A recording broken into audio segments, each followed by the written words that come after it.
et bienvenue à l'émission La Parole vivante. Cette émission où est-ce qu'on prend la parole de Dieu, on découvre justement qui est Dieu et quel est son plan extraordinaire pour nous. Aujourd'hui, on continue sur le thème de la création. La création. Qu'est-ce que Dieu dit à propos de nos origines et tout ça? Et pour ça, on a notre conférencier, Jonathan Nicole. Bonjour, Jonathan. Bonjour, Simon. Grand privilège de t'avoir parmi nous. Donc, toi, tu es un scientifique, donc tu as fait un bac, une maîtrise en sciences, c'est ça? Et tu es conférencier depuis plusieurs années. Tu parcours le Québec. J'ai fait plusieurs conférences depuis environ une dizaine d'années. Les 2 dernières années pour l'Association des sciences créationnistes du Québec, une association qui défend la foi chrétienne, appuyée sur la parole de Dieu, la Bible. Et ce qu'on fait, la promotion de la création. Génial. Écoute, quand j'étais en 3e année, j'étais un petit garçon, et puis je me souviens fort bien d'avoir demandé à un de mes amis, on était en classe, juste à côté des casiers, je m'avais dit, je lui avais demandé, je dis, d'où c'est qu'on vient? Puis j'avais demandé, mais pourquoi qu'il y a tout ça? On vient d'où? Je sais pas si j'étais le seul à cet âge-là de te poser cette question-là, mais pour moi, c'était une grande réflexion. De dire, mais on vient d'où, puis pourquoi qu'on est ici?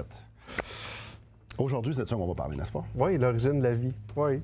C'est le fun. En 3e année que tu avais déjà cette notion-là, qu'on ne peut pas être là. Il doit y avoir une cause en arrière de ça. La réponse, pour moi, est venue à 19 ans. Mais espérons, aujourd'hui, on va pouvoir explorer ça. Oui. C'est un mystère, hein, la vie, quand on pense à l'origine de la vie. On pourrait avoir dans un pétri, pour quand on parle de science, dans un pétri, toutes les molécules d'ADN, les protéines nécessaires. On pourrait toutes mettre ça là ensemble, puis essayer de faire des chocs électriques, puis il n'y aurait rien qui se passerait.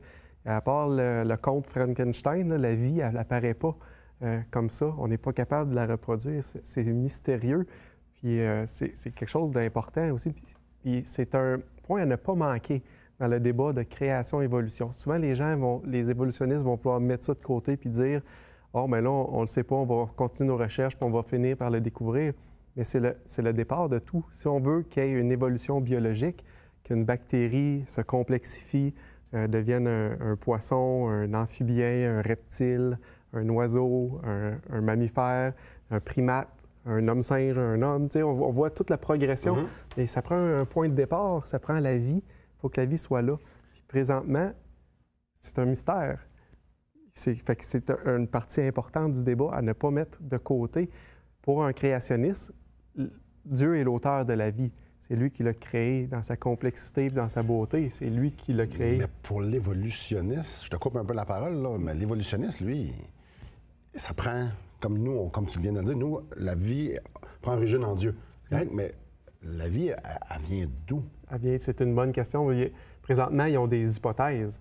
Parce qu'ils n'ont pas pu le tester, ils n'ont pas pu rien éviter. Ils ont plusieurs hypothèses. Même pour Darwin, la vie, quand il a écrit son livre « Les origines des espèces », il a dit que la vie, elle s'était développée dans un étang chaud où il y avait un bouillon de produits chimiques qui se sont assemblés. Il y a de la vie dans l'étang chaud? Non, bien, ça serait développé là-dedans, là, avec les temps. Puis là, il y avait avec les temps géologiques. Lui, il savait pas, il n'y avait pas encore des milliards d'années, ça parlait même pas de ça dans le temps de Darwin. C'était quelques centaines de milliers d'années. Puis là, il disait que les molécules qui se sont agglomérées ensemble ont formé la vie. La notion de Darwin de la vie, c'était simple. La vie, c'était tout simple. Les microscopes ont été développés dans ces années-là. On n'avait aucune idée des micro-organismes, qu'est-ce que ça pouvait être, ou pratiquement pas. On commençait à les découvrir et à en entendre parler. Fait que pour Darwin, la vie, c'était, il y avait un bouillon, puis ça l'a apparu. Aujourd'hui, on sait que c'est beaucoup plus complexe que ça l'a changé. On sait aussi que la génération spontanée, c'est plus vrai. Et quand on parle de l'origine de la vie, quand on est un évolutionniste, on doit croire à la génération spontanée. C'est quoi? Parce que je sais la génération spontanée, c'est qu'il n'y a pas de vie, puis là, tout d'un coup, pouf, la vie est là. Elle a apparu tout seule, comme ça. C'est ça qu'on doit croire. Tu as donné un exemple. Mais c'est énorme! C'est énorme, mais tu as donné un exemple. À l'époque de Darwin, on laissait de la viande sur le comptoir, puis là, on disait, quand on laisse de la viande sur le comptoir, on fait naître des mouches. Mais eux, ils ne savaient pas qu'il y avait déjà des mouches qui avaient été déposées leurs œufs, puis là, les mouches sortaient de là. Eux, ils pensaient que la viande avait créé les mouches. C'est la génération spontanée, mais il n'y avait pas de connaissances scientifiques à l'époque. Si on laissait du grain dans le coin d'une grange, mais on allait faire apparaître des souris puis des rats. Tu vois, on était capable de créer la vie. C'est pour ça que Darwin, c'était pas un défi pour lui que dans un bouillon de produits chimiques, il y a très longtemps, la vie elle soit apparue. Il y a des gens, il y a des scientifiques qui croyaient que si on laissait des grains, que du grain venaient les souris. Je ne peux pas dire nécessairement que c'était des scientifiques, mais oui, il y a des gens qui croyaient à ça. Et ça a été réfuté par Louis Pasteur dans la même année que Darwin a sorti son livre « L'origine des espèces ». Lui, il a réfuté que la vie pouvait apparaître tout seul. Il a découvert ou il a testé scientifiquement que la vie doit venir de la vie. Qu'est-ce qu'il a fait? C'est qu'il a pris un bouillon de bœuf qu'il a enfermé dans un flacon, qu'il a scellé. Il a fait bouillir le bouillon, puis là, il ne s'est pas rien passé. Après plusieurs années, le bouillon est resté tel quel, stérile. À côté, il a fait un autre flacon avec le bouillon de bœuf, mais qui a laissé ouvert à l'environnement. Là, la poussière s'est déposée, les choses-là, puis là, le bouillon de culture, il s'était rendu plein de bactéries, plein de moisissures qui se sont développées. Là, il a démontré que si quelque chose est stérile, ça va toujours rester stérile, il n'y aura rien. Même si tout est là pour que la vie se développe, il n'y aura rien. Et dans ce cas-là, avec notre autre flacon, on voit que la vie, elle a apparu, mais pas par elle-même, parce qu'il y a des organismes à l'externe. La conclusion de ça, c'est que la vie vient toujours de la vie. C'est une loi qui s'appelle la loi de la biogenèse. La vie vient de la vie. La vie ne vient pas de rien. Wow! Je sais pas pour vous, mais je trouve ça super intéressant. La vie vient toujours de la vie. Si on croit à l'évolution, on a un problème, on n'a pas d'explication. Si on croit à la création, si on croit à ce que la Bible nous dit, ça fait tout son sens. Dieu est la vie et la vie vient de la vie. Donc, après la pause, on va continuer à développer sur ce sujet fascinant. Donc, restez avec nous.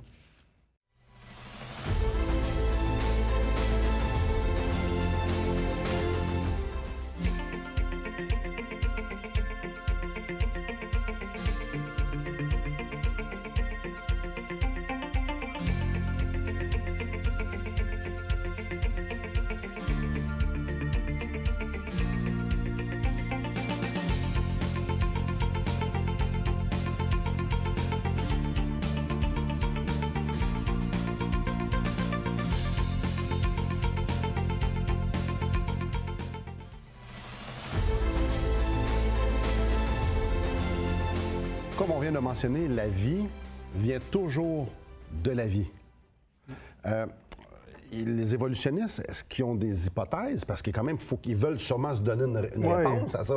Oui, il y a plusieurs hypothèses qui avaient été émises. La première hypothèse qui a été popularisée dans les fin des années 50, c'est que la vie venait de l'atmosphère, où il y aurait eu des éclairs. L'atmosphère aurait été différente à l'époque, d'ammoniac, de méthane. Ça aurait produit les premières molécules qui, se déposant dans l'eau, se seraient agglomérées ensemble et auraient formé la vie. Ça, c'est une des premières hypothèses. Une des hypothèses qui a été popularisée également, c'est que la vie se serait développée sur des cristaux. C'est spécial, mais les cristaux étant alignés, tout bien structurés, mais la vie, elle aurait pu se structurer là-dessus. Encore une fois, c'est une hypothèse qu'on ne peut pas démontrer et prouver, qui a été abandonnée depuis le temps. On avait l'hypothèse que la vie se serait développée comme des petites gouttes d'huile. Quand on échappe de l'huile dans l'eau, l'huile reste ensemble. Ouais. Puis il fait une petite goutte, mais là, à l'intérieur de ça, les molécules auraient pu rentrer à l'intérieur puis commencer à former une cellule en se protégeant de l'environnement. Mais ça aussi, ça a été mis de côté.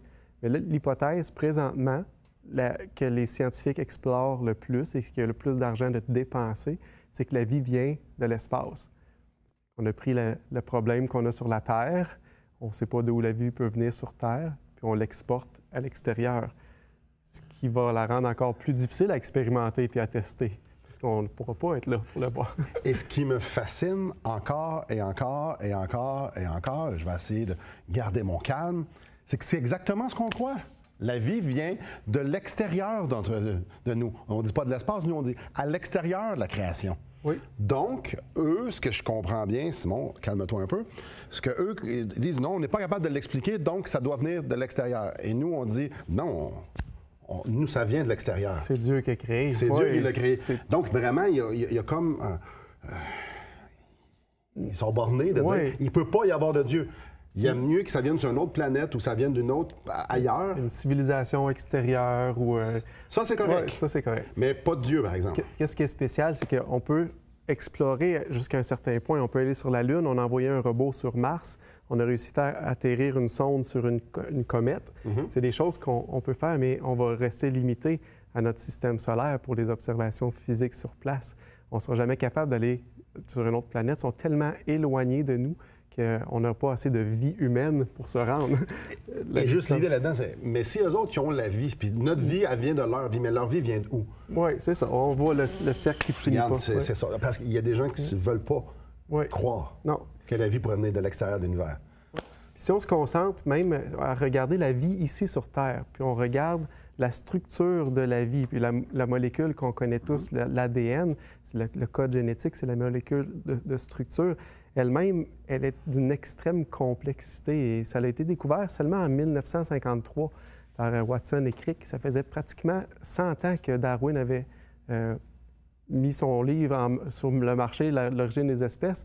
Puis 100 ans plus tard, on découvre la molécule d'ADN. Est-ce que ça a simplifié les choses? Est-ce qu'on a pu dire, maintenant, ben, c'est beaucoup plus simple qu'on pensait? Non, c'est tout à fait le contraire. Même c'est beaucoup plus complexe qu'on le pensait.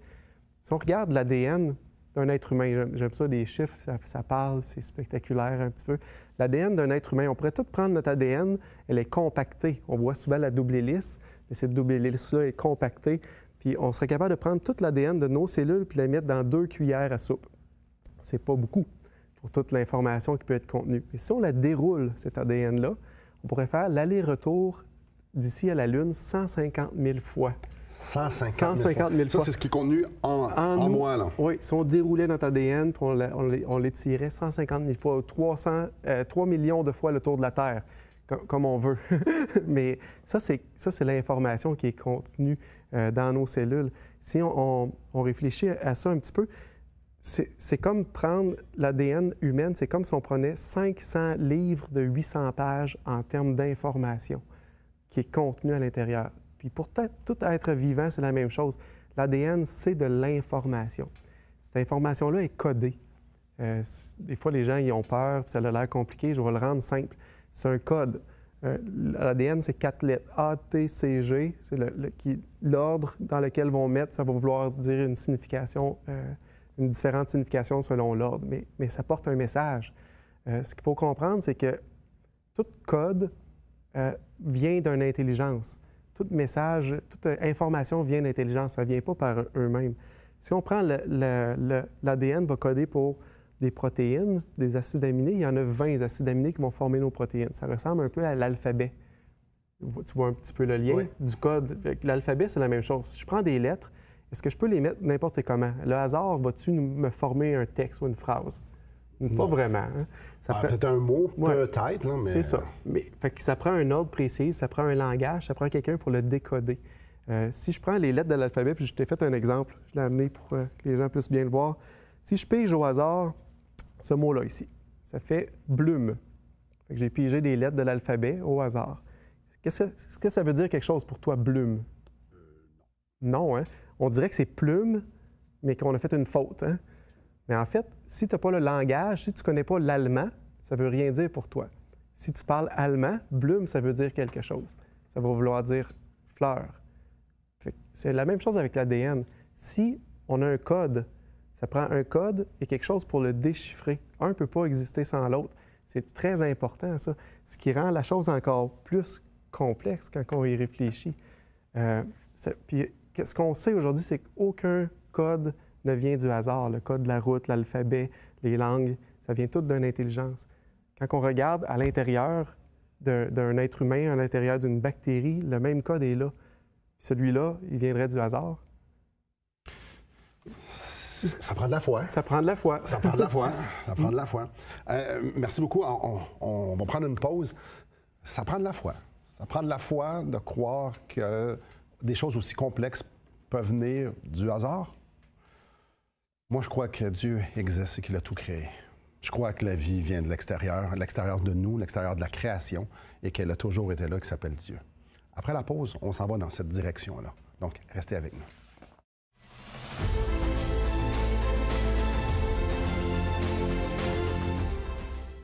Voulez-vous combler le vide dans votre âme? Avez-vous soif d'une sérénité intérieure? La souffrance de votre cœur vous lasse-t-elle?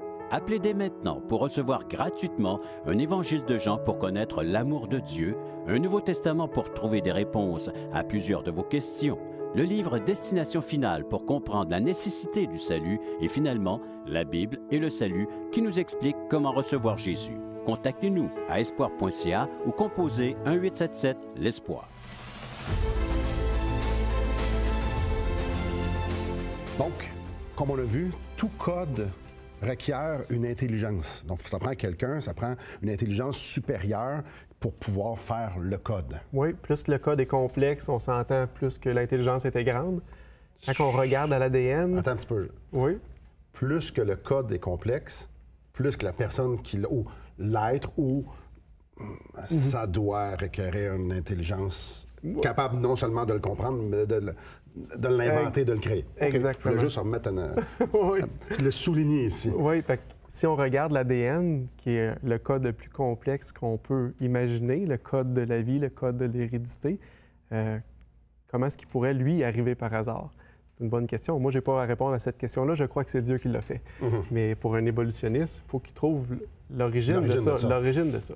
Et ça, c'est un problème qui n'est pas solutionné. Aujourd'hui, on découvre à peine la complexité de l'ADN.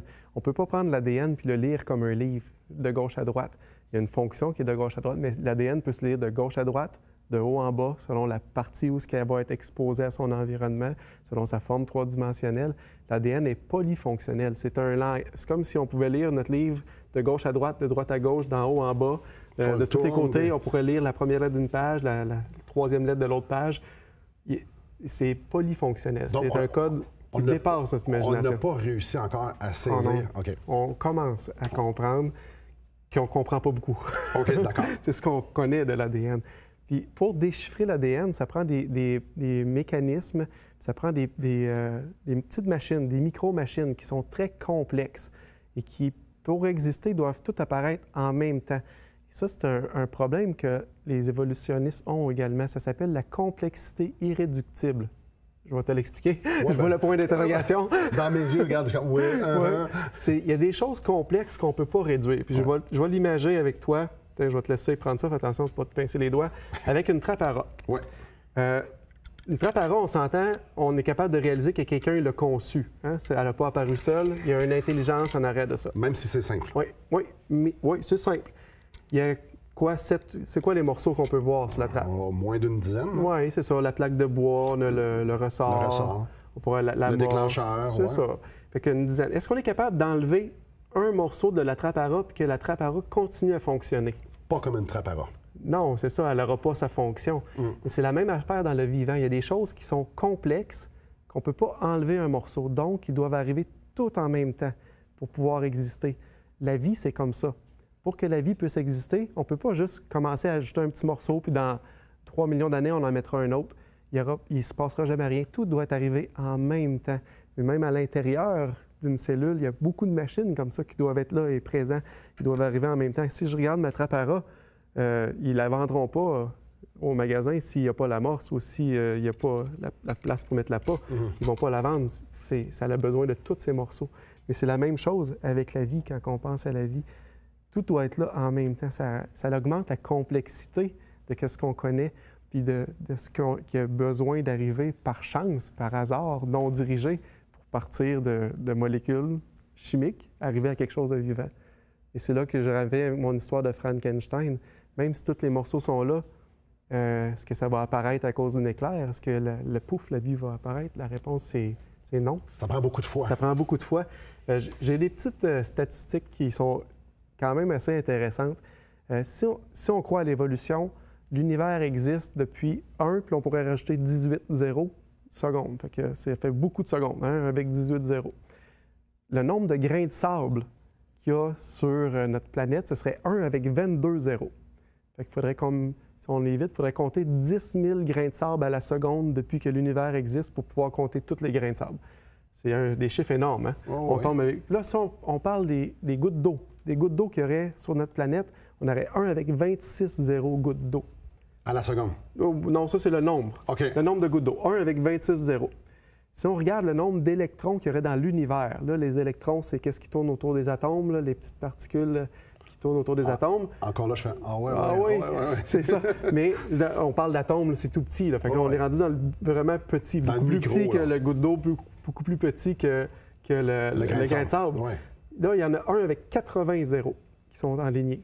Maintenant, les chances que l'ADN puisse apparaître comme ça par hasard, c'est de 1 avec 600 zéros. On se rend compte là, que ça devient impossible. Les probabilités sont impossibles que la vie ou l'ADN, un brin d'ADN pouvant former la vie, puisse apparaître.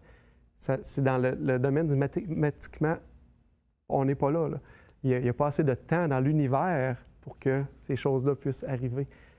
Si on fait un récapitulatif de ça, l'ADN ou la vie, c'est beaucoup d'informations. L'information, c'est jamais le hasard qui l'a construit, c'est toujours une source d'intelligence. Puis on en a beaucoup d'informations. On en a des tonnes, puis des tonnes. On pouvait aller 150 000 fois aller-retour. C'est pas simple. Puis même une bactérie la plus simple, elle a beaucoup d'informations. Elle se reproduit, elle s'adapte à son environnement, elle va pouvoir se nourrir. Il y a beaucoup d'informations juste pour ça. Puis si on regarde aussi statistiquement les probabilités que ça puisse arriver, ça se peut pas. On se retrouve face à un mur. Mais la parole de Dieu, elle l'enseigne, c'est qui la source de la vie. Puis c'est dans Jean 1, j'aimerais ça te citer un passage. Oui. Au commencement était la parole. Jean 1, versets 1 à 4. Au commencement était la parole était avec Dieu et la parole était Dieu. Elle était au commencement avec Dieu. Toutes choses ont été faites par elle, rien de ce qui a été fait n'a été fait sans elle. En elle était la vie était la lumière des hommes. La parole était faite chair, elle habitait parmi nous. Pleine de grâce et de vérité, nous avons contemplé sa gloire, une gloire comme la gloire du Fils unique venu du Père. Ça, c'est le verset 14. Si on est capable peut-être d'explorer un petit peu plus, c'est qui cette parole-là? C'est qui l'origine de la vie? C'est qui l'origine de la création? Dans ce passage-là, toi, tu as fait des études. Ce que tu es capable de dire, c'est qui la parole? C'est Jésus. C'est Jésus-Christ, définitivement. Donc, l'origine... Je t'arrête là. C'est le temps de prendre la pause, mais on y revient assurément après. Donc, j'aimerais vous inviter, vous à la maison, probablement vous avez des questions par rapport à ça. Peut-être vous avez des questions par rapport à la parole de Dieu ou par rapport à Jésus, à Dieu. J'aimerais vous inviter à nous appeler, à communiquer avec nous et les téléphonistes vont, avec la parole de Dieu, essayer de vous répondre avec ça. Évidemment, si c'est plus scientifique, ils vont vous référer à Jonathan ou à un homme comme Laurence Tisdale, mais assurément, ils vont pouvoir vous aider dans votre recherche d'informations par rapport à Dieu. Ou encore, visiter notre site web, espoir.ca. Et là, il y a plein de ressources concernant qui est Dieu et son plan extraordinaire pour nous. Donc, restez avec nous et après la pause, on va justement explorer Jésus-Christ étant la vie et la source de la vie. Donc, restez avec nous.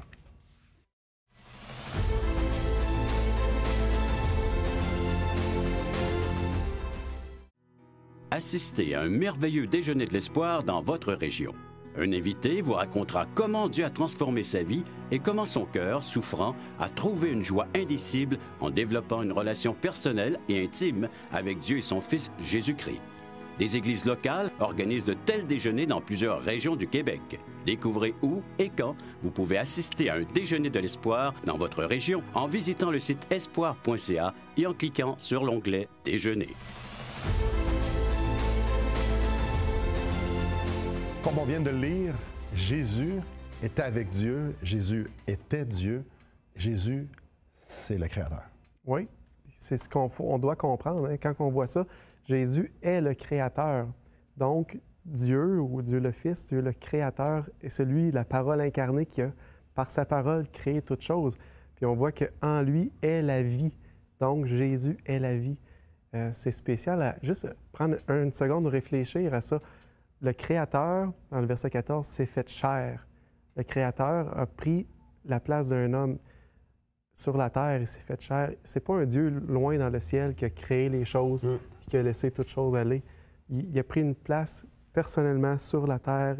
Il est venu ici pour avoir une communion, pour être avec ses enfants, ceux qu'il a créés, sa créature, puis pour amener le message du salut, amener les gens à la repentance, sauver les perdus. Hein. C'est un des buts de Dieu. Il s'est fait demander pourquoi il mangeait avec les publicains puis les gens de mauvaise vie. Ouais. La réponse est dit, c'est pas les malades qui ont besoin de médecins, mais je suis venu sauver les pécheurs, ceux qui étaient perdus. C'était le but de Jésus de venir pour les perdus, les pécheurs. Puis lui-même est la vie. Dans Jean 14, 6, ça dit, Jésus lui dit, « Je suis le chemin, la vérité et la vie. Lui-même, sa personne est la vie. Et c'est un message merveilleux. Imaginez, la vie vient sur terre. Vient nous dire, vous avez un problème de péché, vous avez un problème avec la mort. Je viens régler ce problème-là. Imaginez, Dieu a envoyé son Fils, celui qui avait tout créé. Le Créateur vient s'incarner sur la terre pour vous, pour moi, pour pouvoir nous unir, pour pouvoir nous pardonner de nos péchés. Ah, mes chers amis, imaginez juste un instant, et notre imagination n'est pas assez fertile, j'en conviens très, très bien. Jésus est venu mourir. Ma mort est la vôtre. Et il est ressuscité pour vous donner et pour me donner sa vie. Et ce qui est exceptionnel, ce qui est incroyable, c'est que les hommes l'ont rejeté. Les hommes ont rejeté la parole, ont rejeté la lumière, ont rejeté Jésus-Christ. Et lui, il était là pour nous, pour vous. J'aimerais vous inviter à vous tourner vers lui et à mettre votre foi dans ce qu'il a fait pour vous. Merci beaucoup, Jonathan. Merci beaucoup à vous et que le Seigneur vous bénisse.